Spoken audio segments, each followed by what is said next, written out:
Assalamualaikum warahmatullahi wabarakatuh.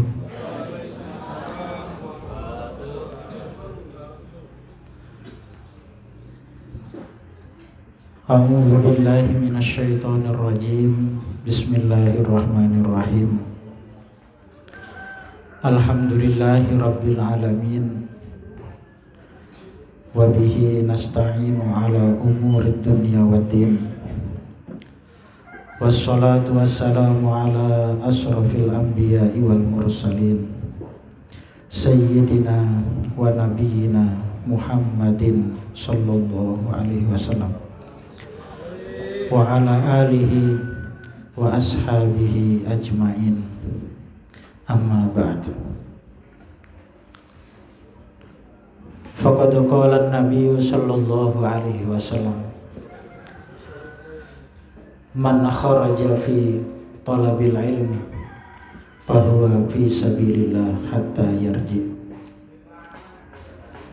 Wa qala aidan, badiru bil a'malis shalihah satakunu fitanun kakit'il lailil muzlim yusbihu rajulun mu'minan wa yumsi kafirun wa yumsi mu'minan wa yusbihu kafirun yabi'u dinihi bi'aradin minad dunya au kama qala an-nabiy sallallahu alaihi wasallam. Bapak-bapak, ibu-ibu, hadirin wal hadirat, para majelis taklim al-ukhuwah yang sama-sama mengharapkan rahmat dan ridha Allah Subhanahu wa ta'ala, terkhusus kepada para alim ulama, para kiai, para bunyai, para ustadz, para ustazah yang tidak bisa kami sebutkan satu persatu, yang kita taati, yang kita harapkan barokah doa, yang mudah-mudahan semuanya dalam lindungan Allah Subhanahu wa ta'ala, yang semuanya mudah-mudahan dimuliakan oleh Allah Subhanahu wa ta'ala. Para pengurus Majelis Taklim Al-Ukhuwah, ketua, wakil ketua, bendahara, sekretaris, anggota dan semuanya yang kami hormati, yang kami muliakan, para ustadz, ustazah Pondok Pesantren Al-Ukhuwah yang kami hormati, wabil khusus akhinal kiram Bapak Ustadz Muhammad Ridwan yang kami hormati, yang kami muliakan, seluruhnya hadirin hadirat, muslimin muslimat yang dirahmati Allah Subhanahu wa ta'ala. Pada pagi hari yang baik ini, marilah kita menghaturkan rasa syukur yang sebesar-besarnya kehadirat Allah Subhanahu wa ta'ala. Karena bersyukur kepada Allah adalah tanda iman. Orang yang beriman kepada Allah, maka dia akan bersyukur kehadirat Allah Subhanahu wa ta'ala. Baginda Nabi, beliau bertanya kepada para sahabat, kaifa asbahtum ya ashabi, bagaimana keadaan kalian pagi-pagi ini wahai sahabat-sahabatku? Maka para sahabat mengatakan, alhamdulillah, nahnu imanan haqqan, kami benar-benar beriman kepada Allah. Nahnu imanan, Sesungguhnya kami imanan, dalam keadaan beriman. Haqqan, kelawan sak teman-temane beriman. Maka baginda Nabi beliau mengatakan, beliau bersabda, segala sesuatu itu ada tandanya. Apakah tanda iman kalian? Para sahabat mengatakan, nashkuru ala roha wa nasbiru alal bala wa nardo bil qada. Nashkuru ala roha, kami bersyukur atas kemudahan-kemudahan yang diberikan oleh Allah SWT. Kita diberi kemudahan-kemudahan, diberi rezeki oleh Allah, mudah di dalam kehidupan. Kita masih bisa hidup sampai sekarang ini, makan rezeki yang dirizkikan oleh Allah. Kita menghirup udara milik Allah, di atas bumi, bumi Allah, di bawah langit, langit Allah SWT. Kita dilihat, didengar, diperhatikan oleh Allah. Sampai sekarang ini kita masih diberi kesempatan. Maka kemudahan-kemudahan ini marilah kita bersyukur dan bersyukur kepada Allah SWT. Dan syukur itulah tanda iman. Wa nasbiru alal bala, sabar menghadapi cobaan-cobaan dalam kehidupan. Tidak ada manusia yang lepas dari cobaan Allah. Tidak ada manusia yang luput dari cobaan. Karena memang dunia ini diciptakan oleh Allah untuk darul imtihan, tempat orang itu diuji.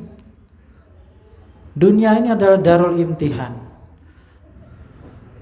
Dan Allah Subhanahu wa taala di dalam Al-Qur'an sudah mengulang berkali-kali bahwa manusia di dunia ini akan diuji, akan mendapatkan cobaan.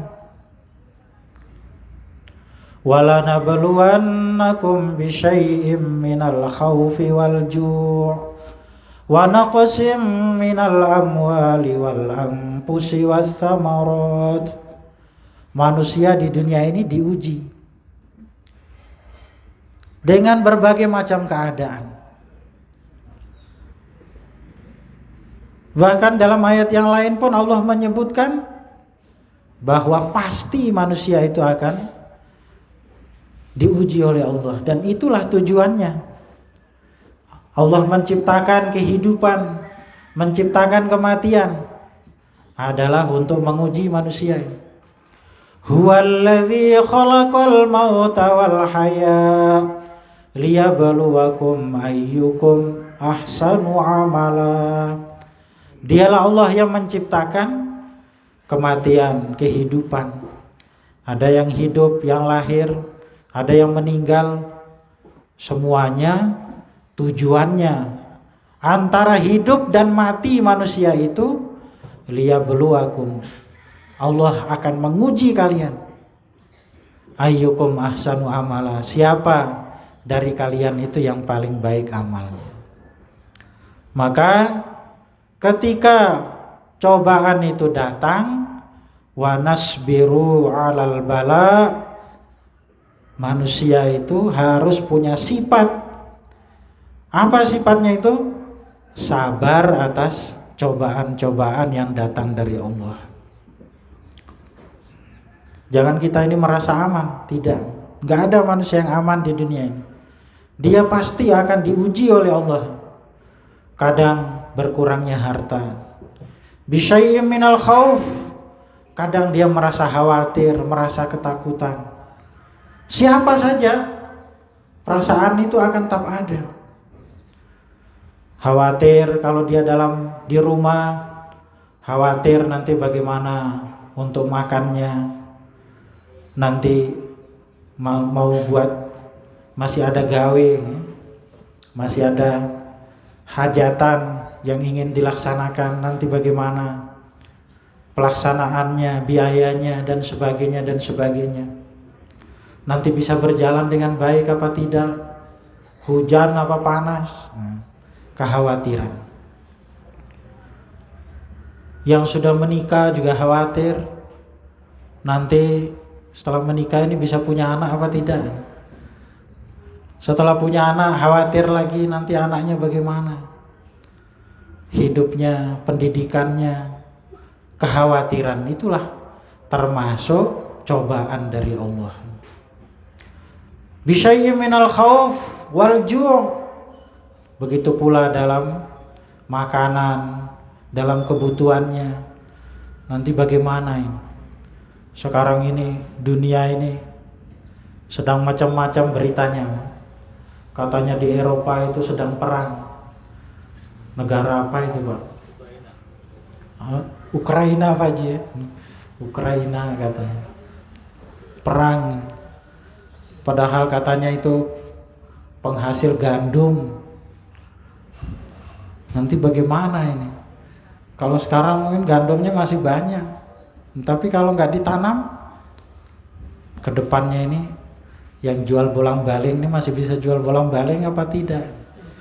Ini wa naqsim minal amwal, kadang Allah menguji manusia itu kekurangan harta.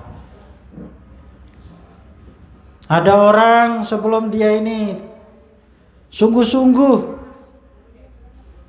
mengamalkan agama, sungguh-sungguh beribadah kepada Allah, dia ini masih main-main, kadang sholat, kadang tidak. Seringnya itu sholat setahun sekali, hari raya. Ada juga yang cuma sholat Jumat saja, seminggu sekali. Ketika dia dalam keadaan seperti itu, hartanya banyak. Wah, pesanan dari sana, sampai nggak bisa ngelayani. Bak truk mulai dari Sumatera sampai dengan ujung Jawa, berhenti pesan di Sengon sini. Lah setelah sekarang ini kenal dakwah, terus keluar 40 hari, pesanannya berkurang. Bahkan nggak pernah buat lagi nih Pak Haji. Pesanannya berkurang. Itulah cobaan dari Allah. Wa naqsim minal amwal, harta itu bisa berkurang. Sebagaimana harta itu bisa bertambah juga bisa berkurang. Tapi semua itu hanyalah cobaan-cobaan liyabluwakum, karena Allah ingin melihat dari kalian, ayyukum ahsanu amala, siapa dari kalian itu yang paling baik amalnya. Bukan Allah ingin melihat siapa dari kalian itu yang paling banyak uangnya, tidak. Siapa dari kalian yang paling banyak hartanya, tidak.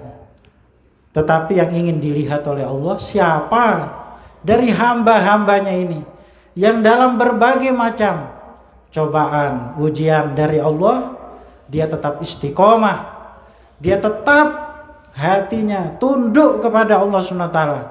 Itulah orang yang sukses, yang berhasil dengan keberhasilan yang besar. Orang yang seperti ini, yang rutin dalam cobaan itu, dia tetap istiqomah, dia tetap rutin di dalam melaksanakan perintah Allah. Ketika di akhirat dia itu akan gembira dengan kegembiraan yang besar. Ketika dia ini diselamatkan oleh Allah dari neraka, dimasukkan ke dalam surga, maka dia itu gembira dengan sangat gembira. Faman zuhziha 'anil nari wa udkhilal jannah faqad faz. Siapa yang diselamatkan oleh Allah dari neraka, dimasukkan ke dalam surga, faqad faz, maka sungguh dialah orang yang beruntung, dialah orang yang sebenar-benarnya bahagia, sebenar-benarnya orang yang berjaya, yang beruntung dalam kehidupannya.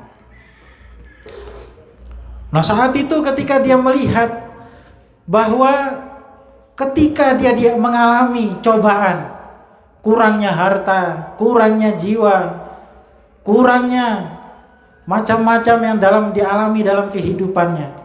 Kemudian dia tetap istiqomah, dia tetap dalam ibadah kepada Allah. Maka saat itu hadirin yang dirahmati Allah SWT, ketika dia melihat hasilnya itu, ternyata luar biasa. Dia gembira dengan sebenar-benarnya kegembiraan. Kemudian dia berharap, kalau dulu di dunia ini seandainya dia sudahlah, tidak perlu dalam cobaan saja, dalam ujian Allah saja, karena dia merasakan bagaimana besarnya pahala dari Allah, balasan dari Allah SWT. Hanya saja itu tidak ditampakkan di dunia ini. Kalau ditampakkan di dunia ini, semua kita akan berlomba-lomba. Siapa yang sholat berjamaah di masjid dan di musola di Sengon ini, maka selesai sholat akan diberi uang 100.000 umpama. Saya kira nanti tidak muat nanti masjid musola ini. Pak Haji Munir nanti ngasih uang, setiap sholat kasih uang 100.000, kasih 1.000. Bisa banyak ini orang yang sholat nih, karena dia melihat pahalanya itu atau balasannya langsung. Siapa yang sholat berjamaah, maka Allah akan lipat gandakan rezekinya langsung umpama. Habis sholat berjamaah, uangnya yang di lemari yang 1 juta jadi 10 juta. Buka sudah jadi 10 juta. Wah, ini akan sholat terus, jamaah terus. Bahkan sebelum azan itu sudah hadir di masjid musola. Tetapi ganjaran seperti itu ditangguhkan oleh Allah tidak sepenuhnya di dunia ini. Ada juga balasannya di dunia ini, tapi tidak sepenuhnya, karena balasannya itu adalah di akhirat. Innama yuwaffas sabiruna ujurahum yaumal qiyamah. Pahala itu adalah disempurnakan oleh Allah di akhirat. Apa yang Allah janjikan itu diberikan di akhirat seluruhnya. Tidak sepenuhnya di dunia. Di dunia itu kadang diberi tapi tidak sepenuhnya. Sepenuhnya itu di akhirat. Di akhirat Allah akan sempurnakan pahalanya. Sehingga itulah menjadi ujian bagi manusia. Bisakah dia itu dalam kehidupannya tetap rutin istiqomah di dalam ibadah dan taat kepada Allah. Itu jadi ujian. Maka para sahabat itu memahami dengan kepahaman yang benar bahwa tidak ada di dunia ini orang itu yang senang terus, yang mudah terus, itu tidak. Selalu dalam kehidupan itu kadang senang, kadang susah, kadang bahagia, kadang sedih. Sekarang kita senang, tahu-tahu hatinya berubah. Wah, tiba ini, sekarang baru duduk di sini, akhirnya mikir, tiba ini kalau di rumah sekarang itu bisa mempersiapkan dagangannya, bisa mempersiapkan urusannya lebih awal. Tapi karena harus hadir di sini, akhirnya tertunda. Sebelumnya datang hatinya senang, tapi setelah di sini ternyata kadang berubah hati manusia. Bolak-balik sebagaimana sabda baginda Nabi, barang yang dipegang di tangan itu dibolak-balik sekehendak Allah SWT. Hati manusia itu di dalam genggaman Allah, dan Allah membolak-balikan hati manusia sekehendak Allah Subhanahu wa taala. Makanya baginda Nabi, beliau selalu mengajarkan doa untuk kita berdoa, ya muqallibal qulub tsabbit qulubana ala dinik. Wahai Allah yang membolak-balikkan hati, tetapkan hati kami pada agama. Karena hati itu berbolak-balik. Qulub itu maknanya qalaba yaqlibu, ini dalam kamus bahasa Arab itu maknanya bolak-balik. Bolak-balik itu bagaimana? ke sana balik lagi, ke sana balik lagi, namanya bolak-balik. Begitulah hati manusia. Hati manusia ini bolak-balik, senang sedih, senang sedih, senang sedih, susah bahagia, begitulah keadaannya. Tidak ada manusia dalam satu keadaan senang terus, tidak ada. Jadi baru saja tadi disampaikan, putri ini pun Bapak Haji Mahsun menikah. Wah, senang Pak. Termasuk yang kebahagiaan yang dirasakan itu ketika orang itu menikah. Menikah dengan orang yang dia senangi, maka dia senang. Sampai ada istilah katanya, dunia ini hanya milik kita berdua. Ini Pak Haji Mahsunnya ini cuma numpang. Pak Haji Munir juga sama ya, numpang aja ini. Menurut mereka ini yang baru menikah. Tetapi untuk yang sudah lama menikah, nah ini beda lagi ini. Beda lagi. Kalau dulu ini dunia ini milik berdua, untuk yang sudah lama menikah, ini dunia ini cuma milik mereka, kita berdua tidak kebagian gitu. Kebagian sedikit, seperti orang yang ngontrak gitu. Ternyata ini keperluannya banyak sekali, keinginannya banyak, tapi belum bisa terpenuhi. Ingin begini, ternyata belum ada jalannya. Ingin begitu, ternyata belum ada biayanya. Macam-macam sampai akhirnya, Masya Allah. Maka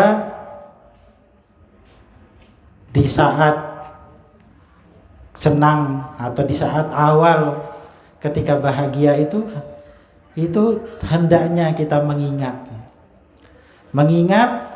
bahwa pernikahan itu dijadikan oleh Allah untuk sebab dua perkara. Untuk sebab mawaddah warahmah. Untuk sebab kita mencintai kepada istri kita, kalau istrinya mencintai suaminya, warahmah, dan untuk sebab menyayangi istrinya, menyayangi suaminya. Harus begitu. Dua ini dalam pernikahan itu harus ada. Kalau orang ini hanya cinta saja tapi tidak ada melas, tidak ada kasihan, tidak ada sayang, wah ini malah ketika dia melihat banyak kekurangan, maka cinta itu bisa luntur. Tapi kalau dia ini melihat dengan ada rahmat, ada kasih sayang, warahmah, maka dia tetap akan menyayangi, mencintai pasangannya. Ini dua perkara ini harus dipegang. Ketika awal-awal ini menggebu-gebu, wah, pengantin anyar menggebu-gebu, tenaganya full seperti HP itu, baterainya full, kemudian juga baru, pengantin baru, maka ini wah ini luar biasa ya. Dunia milik berdua ini tadi. Tapi kalau sudah lama, pengantin lama 40 tahun, 30 tahun, nggak usah 30 tahun, 10 tahun sudah punya anak ini, itu cintanya itu yang menggebu-gebu itu tinggal hawa netok, tenaganya itu sudah nggak ada. Yang ada itu cuma ingin-ingin saja, tapi sudah nggak kuat. Yang dulunya setiap hari 2 kali, sekarang berubah ya, sebulan 2 kali. Malah yang ada yang nggak sempat lagi sebulan 2 kali, setahun 2 kali. Sudah berkurang. Maka dalam menghadapi semua, mengarungi lautan rumah tangga yang panjang itu, harus ada yang kuat, Apa itu? Mencintai dan menyayangi kepada pasangannya. Sebelum menikah dia masih melihat dari jauh. Wah, ini seperti kalau yang perempuannya ini dilihat oleh laki-laki seperti bidadari yang turun dari surga. Kalau yang lakinya dilihat oleh perempuan, dia melihat gagah ini seperti raja-raja Sriwijaya katanya. Seperti raja-raja di tanah Jawa, ini Raja Majapahit, gagah sekali. Tapi setelah menikah, kelihatan kekurangan-kekurangan. Ternyata kurang ini, ternyata kurang ini. Ternyata tidak seperti yang dia bayangkan. Maka harus ada rasa sayang, melas. Ini saya telah menghalalkan dia, mengambil dia yang haram jadi halal dengan nama Allah Subhanahu wa taala. Baginda Nabi dan beliau telah berpesan dengan pesan khusus, ittaqullaha fin nisa. Takutlah kalian kepada Allah dalam urusan istri-istri kalian. Fa innakum akhadhtumuhunna bi amanatillah. Kamu telah mengambil dia ini dengan amanah Allah. Wastahlaltum furujahunna bi kalimatillah. Dan kalian telah menghalalkan farjinya ini dengan kalimat-kalimat Allah. Dengan nama Allah ini dihalalkan. Maka orang ini tidak boleh main-main perkara ini. Termasuk di dalam agama itu gak boleh main-main urusan talak. Nah ini terutama baik pengantin baru ataupun pengantin lama. Orang itu tidak boleh mengatakan saya ceraikan kamu. Kadang sedang tengkar, makanannya terlalu asin karena ibunya ini masak sambil lihat HP. Lihat HP ini yang sedang online sekarang itu apa? Ini kalau Pekalongan itu ini gamis tuil ini. Dilihat ini motifnya sambil masak sambil lihat HP, akhirnya garamnya itu kebanyakan. Perasaannya nikmat sekali ini masakannya ini. Masakan penuh cinta ini katanya. Ternyata setelah dihidangkan bapaknya ini miso-miso. Nah ini masakan opo ini? Goyah atau isinya ini. Istrinya juga nggak terima. Malah ngasih duit berapa kamu itu katanya. Karena sudah emosi sama-sama akhirnya tengkar.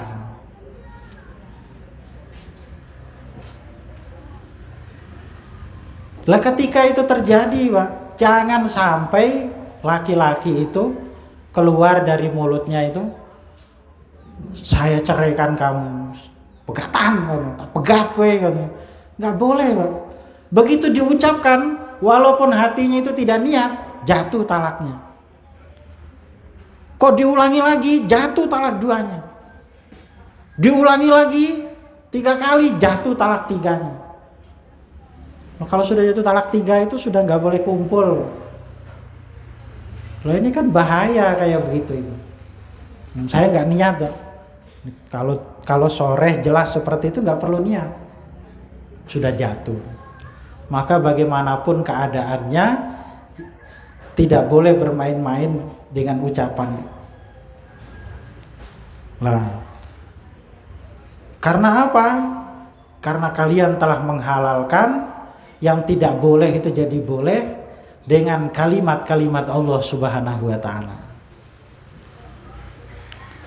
Dan pernikahan itu, Pak, namanya orang nikah.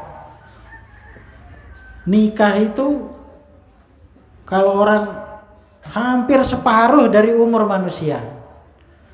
Nah, umpamanya seperti saya menikah pada umur 25. Terus sekarang sudah umur 41. Berarti sudah 16 tahun di dalam pernikahan. Seumpama ini umur saya itu sampai 100 tahun. Amin. Seumpama ini sampai umurnya panjang segitu, berarti dia tuh lebih dari separuh umurnya, hidupnya dihabiskan dalam pernikahan. Bahwa bapak mungkin yang dulu menikah umur 20 tahun, 25 tahun, sekarang sudah umur 60, sudah berapa itu Pak? Lebih dari separuh. 2/3 bahkan dari umur itu dihabiskan di dalam pernikahan. Maka dalam Islam itu pernikahan itu ada ada pembahasannya, ada aturannya. Seperti mobil itu biar awet, maka dikeluarkanlah surat cara mengemudi. Pak Haji Munir ini beliau beli Alphard, ini ada buku panduan mengemudinya. Ini Matic ini. Nanti caranya ini, kalau ini normal, N-nya ini, kalau ini begini dan sebagainya dan sebagainya. Aturannya, ada aturannya. Yang kalau diperhatikan, maka nanti kendaraan itu akan awet, akan berjalan, bisa bertahan sampai lama. Tapi kalau tidak diperhatikan, wah bahaya. Seharusnya ini pakai bensin, diisi pakai air. Saya minum air terus sehat kok. Mobil ini biar sehat, minum air yang banyak. Masukkan air minum, walaupun aqua sekalipun, bukannya malah jalan, malah rusak mobilnya. Ada aturannya.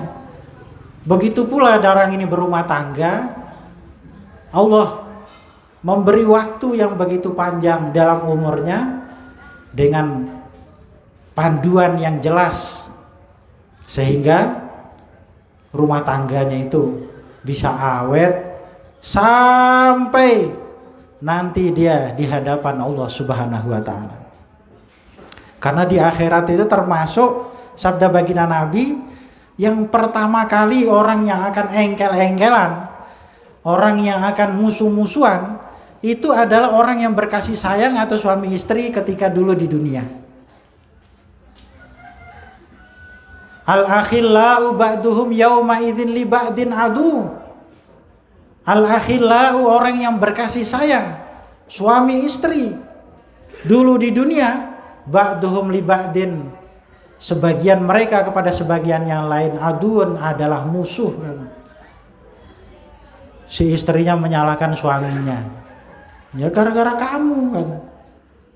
Gak pernah, kalau saya gak sholat gak pernah ditegur. Kalau saya sedang asik nonton TV, Pak, ini apa?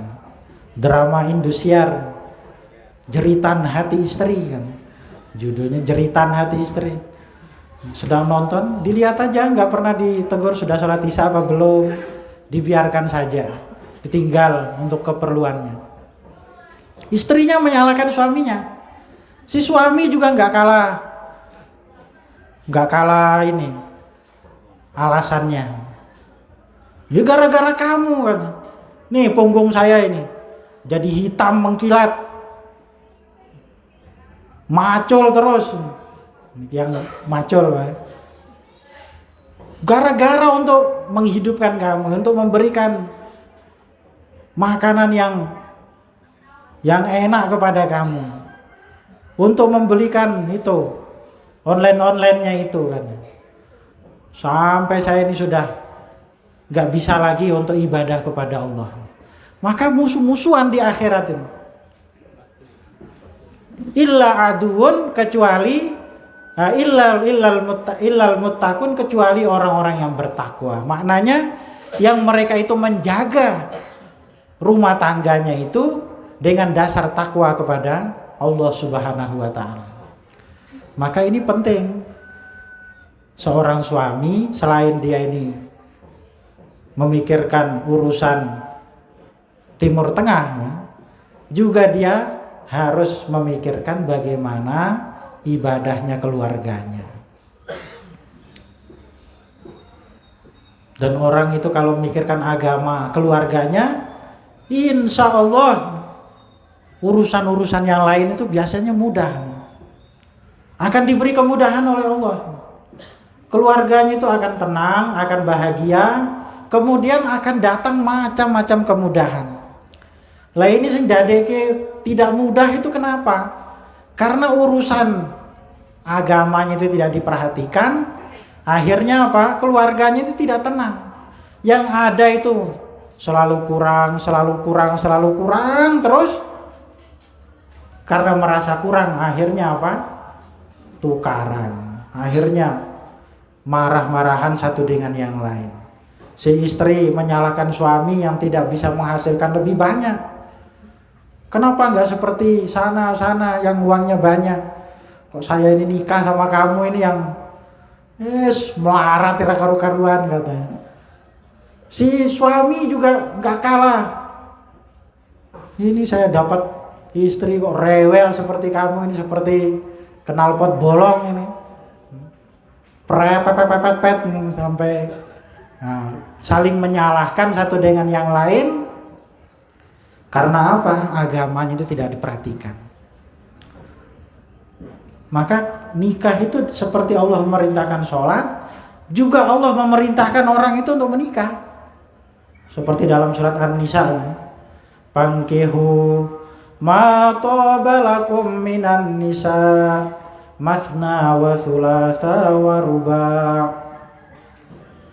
Menikahlah kalian dengan wanita-wanita yang baik. Allah memerintahkan kita itu untuk menikah. Bahkan baginda Nabi itu beliau menyebutkan bahwa memerintahkan pemuda-pemuda, pemudi-pemudi itu untuk menikah. Ayuhas syabab tanakahu. Wahai pemuda-pemuda, menikahlah kalian. Karena apa? Sabda baginda Nabi, dengan menikah itu bisa tanasul wa tanasalu, dan beranak pianaklah kalian, beranaklah yang banyak. Fa inni mubahim bikumul umama yaumal qiyamah, karena aku bergembira dengan kalian dengan banyaknya anak pada hari kiamat. Nah ini biar bisa anak banyak itu bagaimana? Diteruskan dalam ayat itu, masna wa thulatha wa ruba'. Suruh menikah itu 2 firman Allah. Wa thulatha dan 3, wa ruba' dan 4. Ini Pak Haji Mahsun ini senang ini. Allah tuh langsung menyebutkan langsung 2 katanya begitu. Menikahlah kalian dengan wanita-wanita yang baik bagi kalian 2, terus 3, terus 4 paling banyak. Oleh itu Kanjeng Nabi itu nikahnya banyak, lebih dari 4. Dalam riwayat 10, dalam riwayat 11 istri beliau. Itu gimana itu? Oh, itu di dalam Al-Qur'an sudah diterangkan. Khosotan laka min dunil mu'minin. Baginda Nabi itu ada khususiyah untuk beliau, tapi tidak untuk umat beliau yang beriman. Tidak untuk umat beliau. Ini khusus untuk baginda Nabi, tapi tidak berlaku untuk umat beliau. Ada khususiyah untuk baginda Nabi. Jenengan melihat, jangan melihat garwane Kanjeng Nabi ini ku banyak, itu jangan hanya melihat itu. Di antara yang Allah wajibkan kepada yang mulia baginda Nabi, beliau itu wajib sholat tahajud. Wa minal laili fatahajjat bihi nafilatan laka asa ayya ba'asyaka rabbuka maqaman mahmuda. Ini firman Allah kepada baginda Nabi. Wa minal laili, dan dari waktu malam fatahajjat, sholat tahajudlah kamu wahai Muhammad, nafilatan sebagai tambahan ibadah bagimu. Asa ayya ba'atsaka rabbuka maqaman mahmuda, nanti Allah akan membangkitkan kamu pada tempat yang terpuji. Maqaman mahmuda ini para ulama mengatakan suatu tempat di akhirat nanti yang hanya baginda Nabi saja berada pada tempat itu. Dan beliaulah yang syafaatnya nyumberambai. Beliaulah yang syafaatnya meliputi seluruh makhluk-makhluk Allah SWT, baik manusia ataupun jin, baik yang beriman ataupun yang tidak beriman, semuanya mendapatkan syafaatul uzma yang mulia baginda Nabi SAW. Itu nafilah, itu maknanya di situ bukan sholat nafil, tidak. Nafilah itu ibadah tambahan bagi baginda Nabi yang hukumnya wajib bagi beliau, tapi tidak bagi umatnya. Untuk kita umatnya sholat tahajud itu sunnah muakkad. Dan sholat tahajud itu menurut sebagian para ulama lebih utamanya sholat sunnah setelah sholat wajib. Utamanya sholat setelah sholat fardu itu sholat tahajud. Untuk kita umatnya itu sunnah, untuk beliau wajib. Loh bagaimana? Coba kalau itu diwajibkan juga untuk kita, wah banyak ini yang dosanya besar ini, karena nggak bisa sholat tahajud. Tapi karena disunahkan, nah akhirnya kita bisa lebih longgar. Tapi tetap yang utama itu sholat, yang utama setelah sholat fardu itu adalah sholat tahajud. Dan para ulama, beliau mengatakan bahwa orang yang istiqomah sholat malam walaupun hanya 2 rakaat itu Allah tidak akan mematikan dia sebelum diangkat menjadi walinya.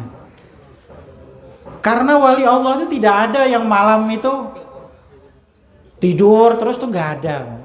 Yang namanya wali Allah itu malam tuh mereka ibadah.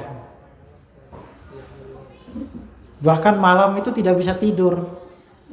Al-Imam Asy-Syafi'i radhiyallahu ta'ala anhu kalau beliau malam tidak tidur. Apalagi bulan Ramadan. Sultanul Auliya Syekh Abdul Qadir Al-Jilani radhiyallahu an, beliau biasa sholat subuh dengan wudu sholat isya. Artinya wudunya tidak batal. Dan itu kata muridnya itu, dia berguru kepada Syekh Abdul Qadir Jailani selama 40 tahun lebih. Ya selama itu loh, beliau itu selalu sholat subuh itu dengan wudu sholat isya. Dan malam itu Pak, lebih baik daripada siang. Kenapa? Karena waktu malam itu dipilih oleh Allah untuk Sayrul Muttaqin, ini perjalanannya orang-orang yang bertakwa. Isra dan Mi'raj baginda Nabi pada waktu malam. Dan malam itu diciptakan oleh Allah dari gelapnya surga katanya. Ketika Allah menciptakan surga, maka surga itu terang benderang, tidak ada gelapnya sama sekali. Tapi ada sedikit bayang-bayang, mungkin bayang-bayang pohon surga atau apa yang mengurangi terangnya surga. Maka yang sedikit itu, yang gelap-gelap sedikit itu diambil oleh Allah, kemudian Allah menciptakan malam. Ini dalam tafsir surat Yasin diceritakan oleh Al-Imam An-Nawawi di dalam tafsir beliau mengenai malam. Tetapi kalau siang katanya diciptakan oleh Allah itu dari terangnya neraka katanya. Neraka itu dipanaskan oleh Allah 1000 tahun. Sehingga neraka itu telah merah neraka ini. Kemudian dipanaskan lagi oleh Allah sampai akhirnya membiru neraka ini. Jadi neraka itu biru. Katanya api biru itu lebih kuat dari api yang merah. Dipanaskan lagi 1000 tahun sampai akhirnya neraka itu menjadi gelap, menjadi hitam, petang dedek nerakanya, gelap sekali. Nah itu ada celing-celingnya sedikit itu diambil oleh Allah, kemudian Allah menciptakan siang kan. Sehingga para ulama mengatakan malam itu lebih baik dari siang. Tapi kalau orang bisnis, siang itu lebih baik dari malam. Bagaimana mau ketemu dengan kliennya, dengan pembelinya dan sebagainya ini. Tetapi kalau orang bertakwa, malam itulah waktu yang terbaik untuk mendekatkan diri kepada Allah. Itu baginda Nabi, sholat malam itu wajib. Lah, ternyata baginda Nabi itu, beliau ada khususiyah yang tidak diberikan oleh Allah kepada umat beliau. Di antaranya beliau itu menikah dengan beberapa wanita. Dan memang ada banyak hikmahnya. Dengan pernikahan beliau akhirnya satu kabilah itu telah masuk Islam. Dengan pernikahan beliau baginda Nabi, akhirnya ilmu-ilmu beliau bisa tersampaikan kepada umat ini yang tidak bisa diriwayatkan oleh laki-laki. Banyak riwayat yang kaitannya dengan ibu-ibu, dengan wanita, itu riwayatnya dari istri beliau baginda Nabi. Termasuk kalau orang itu sedang berhalangan, dia ini sedang datang bulan, tamu rutinnya itu datang, itu dia tidak boleh berpuasa. Kunna nu'maru biqada'is shaum biqada'is syiyam wala nu'maru biqada'is shalah.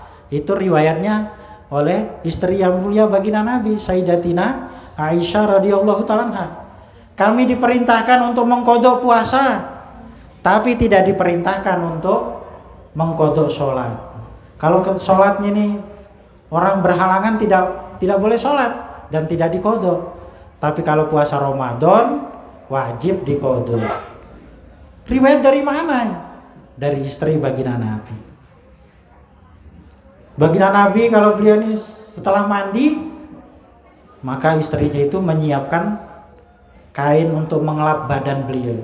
Kalau istilahnya kita sekarang itu handuk. Jadi habis mandi besar itu Ummul Mukminin Ummu Salamah, beliau menyiapkan handuk untuk baginda Nabi. Tapi saat itu baginda Nabi beliau tidak memakai. Imam Asy-Syafi'i di dalam memahami hadis ini beliau mengatakan bahwa mengusap bekas-bekas ibadah itu hukumnya makruh. Jadi kalau kita ini habis wudu, kita lap wudunya itu dengan handuk, itu makruh. Karena baginda Nabi beliau tidak mengusap walaupun disediakan. Habis mandi besar juga sama.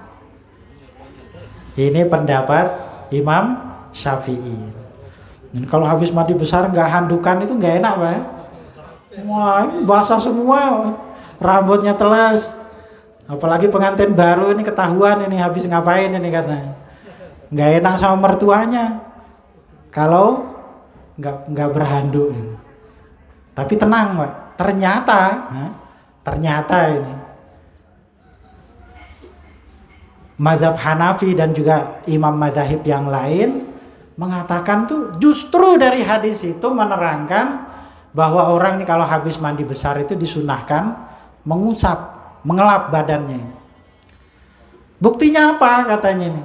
Buktinya Ummul Mukminin Ummu Salamah radhiyallahu ta'ala anha, beliau tuh sudah paham baginda Nabi itu akan setelah mandi itu akan ngelap badannya sehingga disediakan, nggak perlu disuruh, nggak perlu baginda Nabi minta, beliau sudah paham. Nah ini tinggal sampean nih mau ikut mazhab Imam Syafi'i apa yang selain mazhab Syafi'i. Kalau saya ikut mazhab Imam Syafi'i, maknanya ya dilap itu ya dilap aja, tapi tetap aja kitanya itu ikut beliau. Karena tak saat itu sabda baginda Nabi yang menerangkan beliau tidak mengelap itu, saat itu katanya Imam Syafi'i adalah untuk tabarrud, untuk ngadem-ngadem karena saat itu musim panas. Mungkin kalau kita itu nggak mengalami musim panas, tapi kalau di sana di negeri-negeri yang musimnya 4, ketika musim panas itu sangat panas, sehingga orang itu mendinginkan badannya itu dengan mandi. Maka beliau saat itu tidak mengelap badannya. Lah, terus bagaimana? Ya sampean ngelap ya sunnah, nggak ngelap juga sunnah. Tinggal sampeannya mau kepinginnya bagaimana, wis bisa semua itu dari hadis itu. Maka baginda Nabi itu beliau punya keluarga lebih dari 4, istri beliau itu lebih banyak, itu banyak sekali hikmahnya dan banyak sekali manfaatnya, barokahnya bagi kita umatnya setelahnya. Tapi kalau kita laki-laki itu hanya boleh 4. Karena apa? Baginda Nabi itu menyuruh watana salun, suruh beranak pianak. Lah ini kalau pabriknya satu kan produksinya kan sedikit Pak Haji ya. Tapi kalau pabriknya ada 2-3 kan bisa banyak ini hasilnya begitu. Bisa banyak hasilnya. Tapi jangan senang dulu Pak Haji. Ada lanjutannya ayat itu. Fa in khiftum alla ta'dilu fawahidah. Nah ini. Kalau kalian ini tidak bisa adil. Ini firman Allah ini Pak. Fa in khiftum alla ta'dilu. Kalau kalian khawatir tidak bisa adil. Bukan keyakinan nih, khawatir tidak bisa adil. Fawahidah, nikah itu satu aja. Itu perintah Allah juga. Supaya kita menikah itu satu saja, itu juga perintah Allah. Kalau khawatir tidak bisa adil. Adil itu berat, Mak. Dan adil itu perintah Allah kepada kita. Gak boleh kita ini berlaku tidak adil itu. Makanya setiap Jumat itu selalu disampaikan, ya ibadallah, innallaha ya'muru bil adli wal ihsan. Allah merintahkan kalian untuk berlaku adil dan berbuat baik. Dan di dalam Al-Quran pun banyak menyebutkan supaya kita ini sebagai manusia berlaku adil. Imam saja yang adil, dia akan berada di derajat yang tinggi di akhirat. Di antara imam orang yang akan masuk surga pertama kali itu adalah al-imamul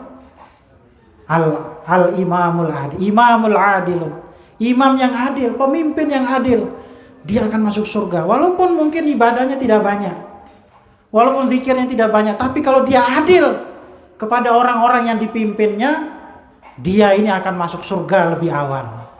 Lah, adilnya itu loh yang berat. Loh saya khawatir nggak bisa adil, satu aja Pak, jangan coba-coba 2. Kok sampean nih, saya khawatir nggak bisa adil malah kawin lagi. Wah itu melanggar perintah Allah Subhanahu Wa Taala. Ya kira-kira gitu. Ini perintah di dalam Al-Quran supaya kita itu berlaku adil.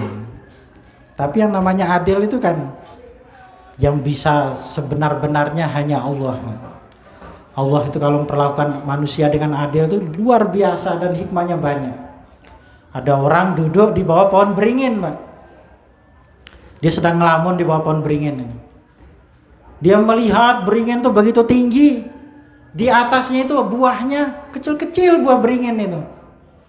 Maka dia itu melamun, dia mengatakan Allah ini nggak adil ini katanya. Masa beringin pohonnya besar seperti ini, tinggi besar, tapi buahnya kecil-kecil seperti itu kan. Semangka itu loh Pak, semangka itu, yang pohonnya batangnya kecil, tapi buahnya besar. Dia mengatakan tidak adil. Sedang ngelamun kayak gitu, jatuh buah beringin tuh kena matanya ini Pak, kena meripatnya. Langsung dia kaget ini. Terus langsung mengatakan alhamdulillah kata.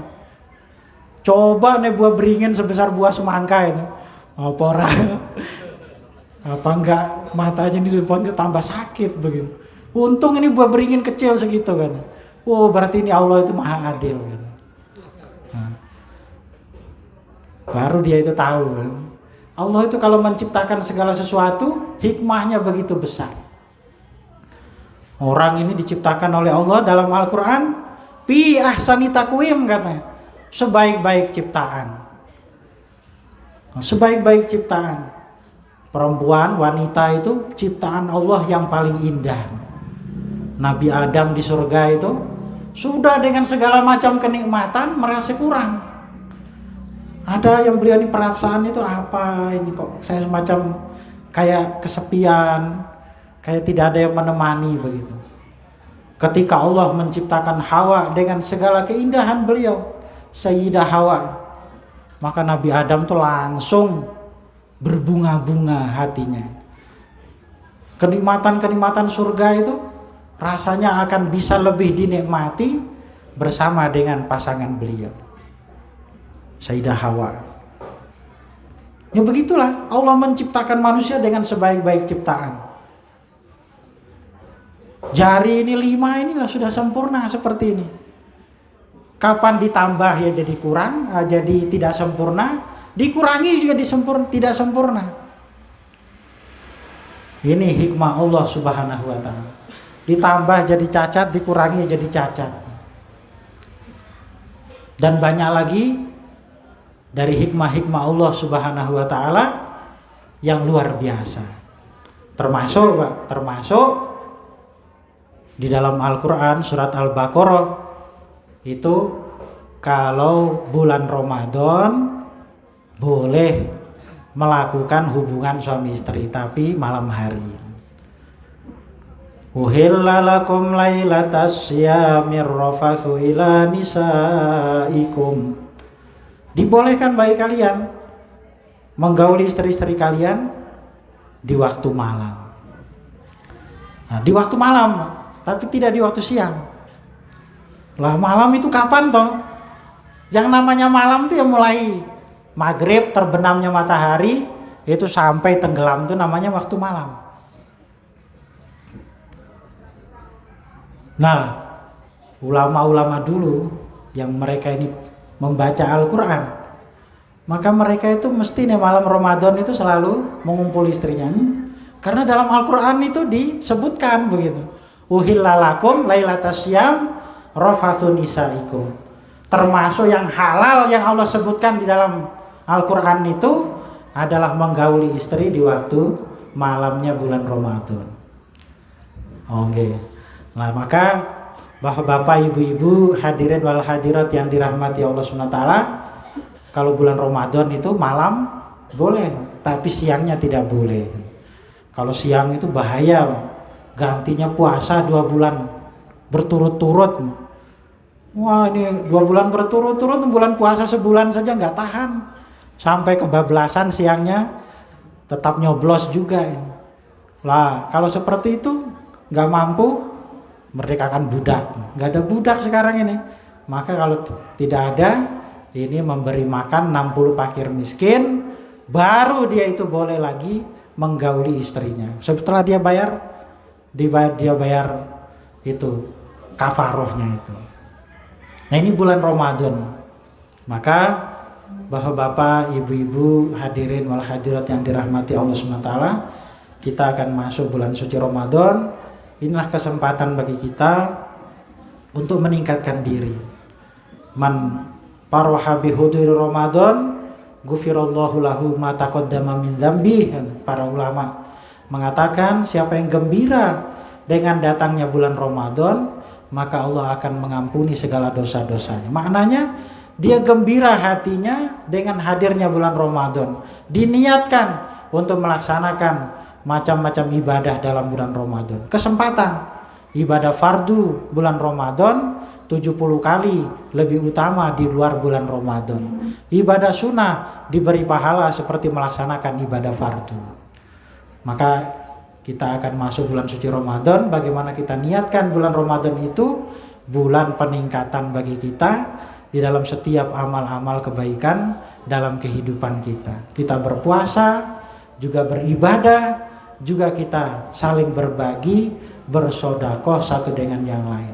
Sampai baginda Nabi menyebutkan, kalaupun tidak ada yang bisa kalian berikan, cuma bisanya air putih sekalipun, air putih itu juga tidak apa-apa.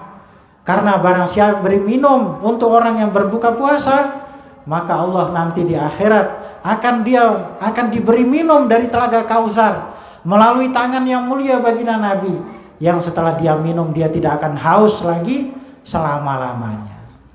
Maka kesempatan bagi kita. Nggak bisa bagi uang ya, makanan nggak bisa, paling tidak ya kita air putih kita sediakan untuk orang-orang yang berbuka, sehingga bulan Ramadan itu menjadi bulan peningkatan amal dan kebaikan bagi kita. Saya kira demikian yang sangat kalau aturaken, karena mengingat waktu yang sudah cukup. Lebih dan kurangnya mohon dimaafkan. Ini tadi disampaikan ini untuk ceramahnya ini ngalor ngidul nih Bang, kesana kesini ini nggak jelas ini ceramahnya nih. Ya kami mohon maaf yang sebesar-besarnya karena memang ini tidak fokus nih. Seharusnya itu tadi yang disampaikan sama Pak Haji, supaya yang disampaikan tentang Fadilah Ramadan. Ternyata ini Fadilah Ramadan itu besar banyak sekali, dan jenengan sudah banyak tahu, sudah banyak mendengar, dan juga sudah banyak mengamalkan amalan-amalan pada bulan Ramadan itu. Lah marilah kita kuatkan lagi, kita perbanyak lagi dengan segenap kemampuan kita, sehingga Ramadan itu membawa barokah manfaat yang besar bagi kita. Kaula cekap semantan ingkang saged kaula aturaken, kebenaran itu datang dari Allah Subhanahu wa taala. Kehilapan ini karena kebodohan kami, kekurangan kami. Kami mohon ampun kepada Allah Subhanahu wa taala, dan juga mohon maaf kepada hadirin sekalian atas segala kehilapan dan kekurangan.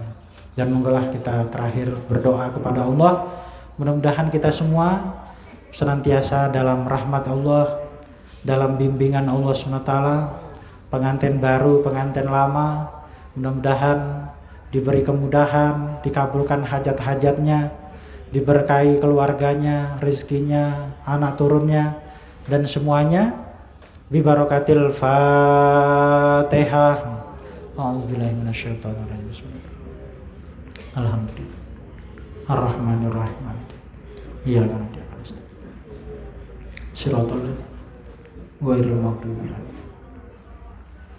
Bismillahirrahmanirrahim. Allahumma shalli wa sallim ala sayyidina Muhammadin wa ala ali sayyidina Muhammad kama shallaita wa sallamta ala sayyidina Ibrahim wa ala ali sayyidina Ibrahim fil alamin innaka Hamidum Majid.